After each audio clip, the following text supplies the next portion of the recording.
जैसा कि आप लोगों को पता है, देश भर में जो है महाकुंभ का आयोजन चल रहा है और हर तरफ जहाँ पर महाकुंभ की चर्चाएं चल रही, लोग जो है महाकुंभ में जाने के लिए यहाँ पर लगातार बेकरार हैं। और लगातार हम आपको बताते चले, महाकुंभ में जो आंकड़ा सरकार के द्वारा आया है, अगर उस आंकड़े की बात करें तो महाकुंभ में हर भारत का हर तीसरा व्यक्ति जो है महाकुंभ में गया है। तो आज हम आप लोगों के सामने एक सच्ची घटना लेकर आए हैं। आजमगढ़ में एक विधवा महिला होती जो कुंभ में जाती और जहाँ पर कुंभ में ले जाने वाला जो युवक होता है वो उसे रास्ते में एक होटल में रोक लेता है और जहाँ पर वह उसके साथ में 3 रातें गुजारता है। तो यह जो सच्ची घटना है यह आजमगढ़ ज़िले की है और आजमगढ़ ज़िले की ये घटना आज हम आप लोगों के सामने लेकर आए। तो घटना को पूरी जानकारी ले और वीडियो को अंत तक जरूर देखें। तो हम शुरुआत करेंगे आजमगढ़ की सच्ची घटना को लेकर।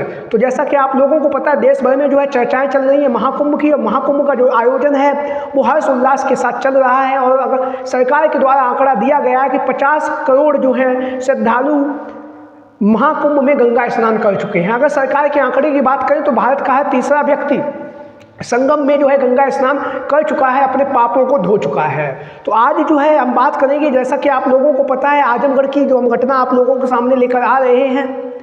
आजमगढ़ में एक विधवा रहती है जिसका जो पति है 4 साल पहले जो है खत्म हो जाता है। तो हम बात करेंगे सीमा नाम की एक महिला जो है, जो आजमगढ़ में रहती है। वहाँ पर जो है वहाँ की जो औरतें हैं वो महाकुंभ के बारे में चर्चाएं करती, जो महाकुंभ में स्नान करके आती हैं वो महाकुंभ के बारे में वहाँ पर चर्चाएं करती। तो जो महिला होती है उसके मन में भी महाकुंभ में गंगा स्नान करने का जो है मन विचलित होने लगा। उसने अपनी सास और ससुर से जब पूछा कि मुझे महाकुंभ जाना है तो उसके सास ससुर तैयार हो गए। उन्होंने कहा ठीक है, महाकुंभ जाना है तो चले जाओ।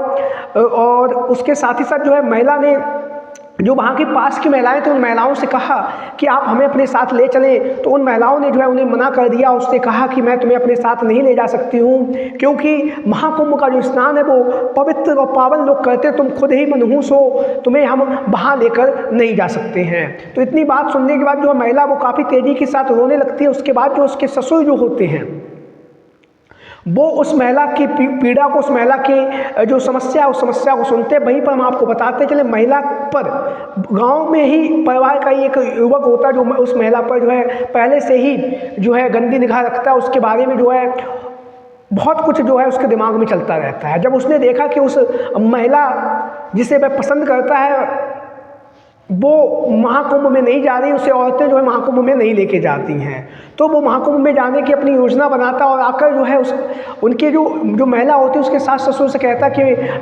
चाची और चाचा मुझे आशीर्वाद दीजिए, मैं महाकुंभ जा रहा हूँ, मुझे आशीर्वाद दीजिए कि मेरी जो यात्रा है वो मंगलमय हो। जब उसकी सास ये बात सुनती हैं, उस महिला की जब सास जो है बात सुनती है तो वो कहती है कि तुम महाकुंभ जा रहे हो, अच्छी बात है, किसके साथ में जा रहे हो और महिलाएं कितनी महिलाओं के साथ में अपने लेके जा रहे हो अपने गाँव की। तो जो है वो बताता बहुत सारी महिलाएं मेरे साथ जा रही हूँ, मैं भी महाकुंभ जा रहा हूँ। तो वो जो महिला होती है वो कहती है कि मेरी ये जो बहू है इसका भी बहुत मन है महाकुंभ में गंगा स्नान करने का, तुम इसे भी अपने साथ ले जाओ। तो वो युवक जो है वो कह देता है कि कल जो है हम लोग गंगा स्नान करने सुबह निकलेंगे, तो आप जो है इसे तैयार कर देना और सुबह हम इसे लेने आएंगे। तो युवक के द्वारा जब ये बात कही जाती है तो जो उसकी सास जो होती है, उस महिला की जो सास होती है वो उसे हाँ कर देती है। उसके बाद जो है वो सुबह, अगले दिन सुबह होती है और जब युवक उसे लेने आता है तो जो महिला होती है वो उसके पास 500,000 रुपये होते हैं। 500,000 रुपये लेकर जो है वो उस जो व्यक्ति होता है जिसे वह बहुत कम जानती है, सास ससुर के द्वारा ही उसने सुना था, सास ससुर से उसका उठना बैठना था, तो उसके साथ में जो है चल देती है।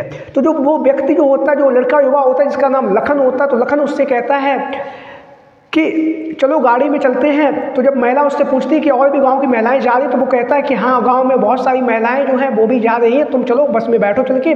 अभी और जो महिलाएं वो भी हैं, आपको वो भी वही बस में ही बैठी। जब वह महिला जो है बस में जाती है और वह देखती है कि वहाँ पर कोई भी गाँव की महिला नहीं बैठी है, तब वह लखन से पूछती है कि यहाँ पर तो कोई महिला नहीं है। तो जब कोई महिला नहीं है तो लखन कहता है कि अरे सीमा तुम परेशान क्यों हो रही हो, वो लोग जो है दूसरी बस में निकल गए होंगे, हम जो है आगे उनसे मिल लेंगे। तो यह बात जब लखन ने सीमा से कही तो सीमा कहती है चलो ठीक है। उसके बाद जो सीमा वहीं पर बैठ जाती है, उसके बाद जो है बस वहाँ से चलना शुरू हो जाती है।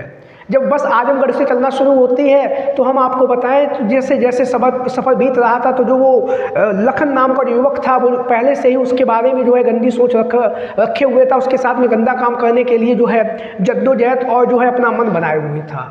तो जो लखन है, जब बस चलती है तो बस में जो है वह उसे छूने लगता है और छूने के साथ साथ उससे कहीं उसके बालों को छूता है तो कहीं उसके हाथों को छूता है। उसके बाद जो है महिला जो है उसका विरोध भी करती है, लेकिन जो है वो ज़्यादा कुछ नहीं कह पाती है। उसके बाद जो है कभी जो है बस में झटका लगता है, तो झटका लगने के बाद जो है वो अपना सर जो है वो उसके महिला के सर के कंधे पर रख देता है। उसके बाद ऐसे ही करके जो है सफ़र में पहुंचा और हम आपको बताते चले रात काफ़ी ज़्यादा हो रही थी। बस जो है एक ढाबे पे रुकी। जब बस एक ढाबे पे रुकी तो वहाँ पर उसने उस महिला से कहा कि तुम क्या खाओगी, तो उसने मना कर दिया कि मैं कुछ नहीं खाऊंगी। लेकिन जो वो युवक था उसने कहा अरे ऐसे कैसे होगा, इतनी देर से आ रहे हैं तो लोग हम भी खा रहे हैं तुम भी खाओ। तो वो है बहुत सारा सामान ऑर्डर कर देता है वहाँ पर और बहुत सारा सामान आता है, दोनों मिल बांट के उसे खाते हैं। तो बस जो है उस ढाबे से फिर आगे की ओर चल देती है। जब बस आगे की ओर चलती है और जब प्रयागराज से 10 से 12 किलोमीटर पहले ही बस रुक जाती है, क्योंकि बहुत भीड़ भाड़ थी, बहुत सारा जाम लगा हुआ था और जाम लगे होने के कारण जो है महिला जो है सो रही होती है, लखन के सर पर जो है अपना सर रखे हुए।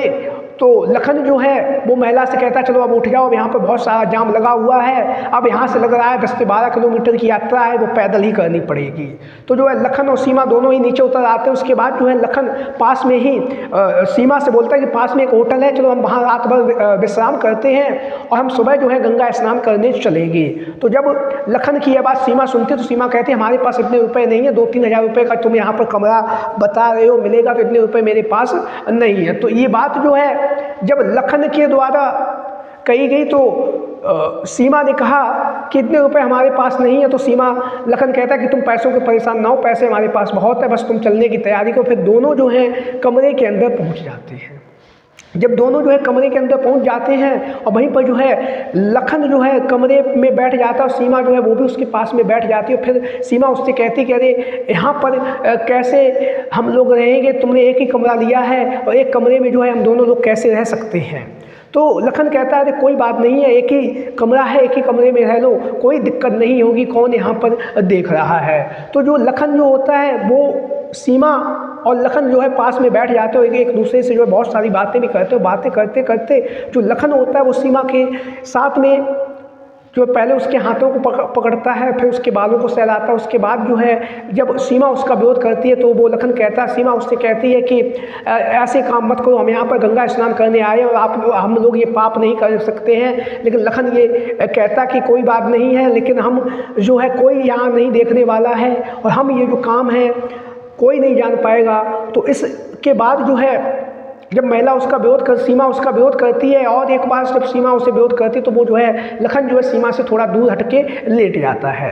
फिर जो है सीमा के अंदर उत्तेजनाएं बढ़ी, क्योंकि बहुत समय हो गया था, 4 साल हो गए तो उसके पति को शहीद हुए तो उसके अंदर की जो उत्तेजनाएं बढ़ी। तो उसके बाद जो है सीमा ने लखन के जो है कंधे पर हाथ रखा और बोला कि क्या गुस्सा हो गए हो तुम मुझसे नाराज़ हो गए हो। तो लखन कहता नहीं ऐसी कोई बात नहीं है, मैं तुमसे नाराज़ नहीं हुआ हूँ। उसके बाद जो है सीमा जो है उसके कंधे पर अपना सिर रख लेती है। उसके बाद की जो कहानी है फिर जो है लखन जो है वो उसे अपने बाहों में भर लेता और इस तरह से दोनों ने जो है रात भर एक दूसरे के साथ में मिलकर जो है संबंध बनाए।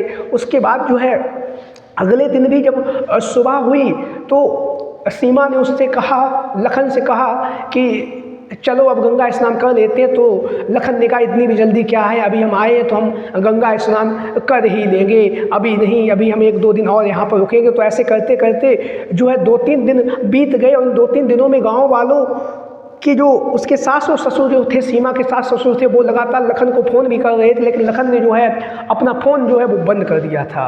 जहाँ पर लखन ने अपना फ़ोन बंद कर दिया था उसके बाद जो है जो लोग लखन के साथ में गंगा स्नान करने आए थे वो भी गंगा स्नान करके वापस लौट गए। लेकिन जब उन्होंने वहाँ पर जाकर देखा कि लखन अभी तक वापस नहीं आया तो गाँव के लोगों ने तरह तरह की बातें की और बहुत सारे लोगों ने कहा कि लखन जो है इनकी बहू को लेकर भाग गया। उसके बाद जो है 3 दिन के बाद जब चौथा दिन आया तो अब चौथे दिन लखन ने जो है सीमा को लेकर जो है गंगा स्नान किया। उसके बाद उसने गंगा स्नान करने के बाद जो है प्रसाद लिया। उसके बाद दोनों जब घर पहुँचते हैं तो सीमा के सास ससुर ने लखन से पूछा कि आखिरकार तुमने 4 दिन रहकर क्या किया। तो लखन तरह तरह की बातें बनाता, तरह तरह के बहाने बनाता। तो कहीं कहता है कि मेरा मोबाइल स्विच ऑफ हो गया था, तो कहीं कहता है वहाँ पर जाम लगा हुआ है। जब जाम की बात उसने वहाँ पर कही तो वहाँ पर अन्य लोग भी जो कुंभ में स्नान करके वापस गए थे तो उन्होंने कहा कि वहाँ पर कोई जाम नहीं लगा था। निश्चित ही इसने इस सीमा के साथ में कुछ ना कुछ गलत काम जरूर किया है और कहीं ना कहीं अंतिम समय पर जो है उन दोनों की चोरी जो है पकड़ी जाती। लेकिन जो है लखन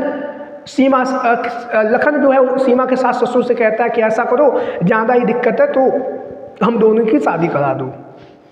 जब सीमा ने यह बात सुनी कि लखन जो है वो मुझसे शादी करने के लिए तैयार है, क्योंकि उसने जब वहाँ पर जो संबंध बनाए थे तब भी उसने यही आश्वासन दिया था कि हम तुम्हारे साथ में विवाह करेंगे। तो जब सीमा को यह बात लखन की सुनी कि लखन उससे शादी करना चाहता है तो वह फूट फूट कर रोने लगी, क्योंकि हमारे समाज में इस तरह के जो लोग हैं बहुत ही कम होते हैं। उसके बाद जो है दोनों ने बड़ी धूमधाम से और उसके सास ससुर ने और ने दोनों ने और जो है उसकी धूमधाम के सीमा और लखन की शादी की। उसके बाद दोनों जो है खुशहाली के साथ अपना जीवन जो है व्यतीत करने लगे। तो इस कहानी को सुनाने का हमारा मकसद आप लोगों को सिर्फ यही है कि आप लोग बताइए क्या सीमा और सचिन ने एक दूसरे के साथ में जो संबंध बनाए क्या वो संबंध सही थे? क्या उनके गंगा स्नान करने से जो उन्होंने पाप जो गंगा स्नान करने से पहले जो किया था होटल में रुक के, क्या वह उनका पाप जो है वह धुल गया है? तो आप लोग क्या समझते हैं? आप लोगों की क्या राय है? कमेंट बॉक्स के माध्यम से अपनी राय जरूर दें। मिलते हैं फिर किसी दूसरी वीडियो के साथ। जय हिंद, जय भारत।